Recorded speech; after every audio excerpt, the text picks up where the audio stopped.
जो महिला रोज दूसरों की जान बचाती थी वह अपने ही घरों में मदद के लिए तरसती रह गई। मौत के बाद उसके पति ने उसके भाई से कहा, आकर अपनी बहन की लाश ले जाओ। यह कहानी सुनते ही आपका दिल दहल जाए। नमस्कार दोस्तों, मैं नवल झा और आप देख रहे हैं किस्सा पिहानी। दोस्तों, ये कहानी वास्तविक घटना से प्रेरित है। कहानी को प्रस्तुत करने के लिए सभी नाम और जगह बदली गई है। दोस्तों, रीना शर्मा जो रोज सुबह अपनी वर्दी पहनती थी, आईने में खुद को देखकर बाल कसती थी, बूट बांधती और सांस ठानकर घर से निकलती थी, वो एक विशेष सुरक्षा इकाई की कमांडो थी जिसे डराना आसान नहीं था। लेकिन कौन सोच सकता है कि जिस घर से वो रोज ड्यूटी पर जाती है वही घर उसकी आखिरी लड़ाई का मैदान बन जाएगा। रीना हरियाणा के झज्जर जिले के छोटे से गांव सरायपुर की थी। साधारण परिवार, सीमित साधन, लेकिन सपने बहुत बड़े। दिन में पढ़ाई, सुबह शाम कड़ी ट्रेनिंग। उसने अपने इरादे और हौसले से वो हासिल किया जो बहुत कम लोग कर पाते हैं। गांव और परिवार को उस पर गर्व था, लेकिन यह गर्व धीरे धीरे दर्द में बदल गया। साल 2023 में रीना की जिंदगी में रोहित वर्मा आया।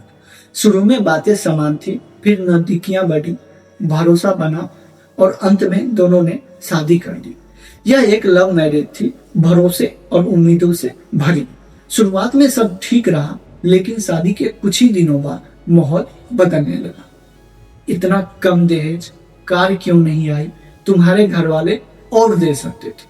सबसे पहले ताने थे, फिर धीरे धीरे जहर बन गए। शादी के 15 दिन ही बीते थे कि रीना ने महसूस किया यह रिश्ता वैसा नहीं था जैसा उसने सोचा था। पहले मानसिक दबाव, फिर आवाज ऊंची होने लगी और फिर एक दिन हाथ उठ गया। रीना चुप रही। वह नहीं चाहती थी कि परिवार परेशान। उसे लगता रहा शायद समय के साथ सब ठीक हो जाएगा, पर समय ने कुछ भी ठीक नहीं किया। हालात इतने बिगड़ गए कि 2024 में रीना ने अलग रहना शुरू किया। उसे लगा दूरी शायद चीजें संभाल देगी, लेकिन रोहित का गुस्सा दूरी नहीं समझता था। फोन पर झगड़े, मुलाकात में मारपीट, शक और ताने सब जारी रहे। इसी बीच रीना गर्भवती हो गई। 4 महीने का बच्चा उसके पेट में था और एक छोटा सा बच्चा पहले से था। वो माँ थी, वो कमांडो थी, पर अकेली थी। उस रात जब घर सन्नाटा था, फिर बहस हुई। मामूली सी बात ने खौफनाक मोड़ ले लिया। रोहित ने आपा खो दिया। पहले उसने रीना का सिर दीवार के किनारे मारा, वह चीखी। फिर घर में रखा लोहे का भारी डंबल उठाया और बार बार सिर पर वार किया। रीना जमीन पर गिर पड़ी, खून फैल गया। किसी तरह उसने अपने भाई अमन शर्मा को फोन लगाया।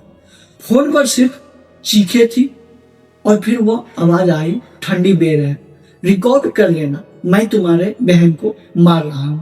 और फोन कट गया। हमले के बाद रोहित ही रीना को अस्पताल ले गया। डॉक्टरों ने देखते ही हालत समझ ली। रीना को दूसरे अस्पताल में शिफ्ट किया गया। मशीन लगी, दवाइयां दी गई। 5 दिन 5 रातें परिवार बाहर बैठा रहा। हर सांस पर दुआ थी, लेकिन एक सुबह डॉक्टर बाहर आए और फिर सिर झुका दी। रीना नहीं रही। उसके साथ उसके पेट में पल रही जिंदगियां भी चली गई। मौत के कुछ देर बाद रोहित ने फिर अमन को फोन किया और कहा, आकर अपनी बहन की लाश ले जाओ। ये शब्द परिवार के लिए आखिरी सदमा थे। रोहित गिरफ्तार हुआ, मामला बदला। अब यह हत्या थी। घर से खून से सना डंबल मिला, सबूत थे, पर रीना नहीं थी। उसका अंतिम संस्कार पूरे सम्मान के साथ किया गया। जो महिला रोज दूसरों की सुरक्षा के लिए खड़ी रहती थी, वह अपने ही घरों में क्यों नहीं बच पाई। उसकी हिम्मत, उसकी बहादुरी और उसकी मासूमियत सब एक साथ मिट गए। दोस्तों, इस कहानी के बारे में आप क्या बोलना चाहेंगे, कमेंट बॉक्स में जरूर लिखिएगा। आज के लिए बस इतना, फिर मिलते हैं अगले वीडियो में। धन्यवाद दोस्तों।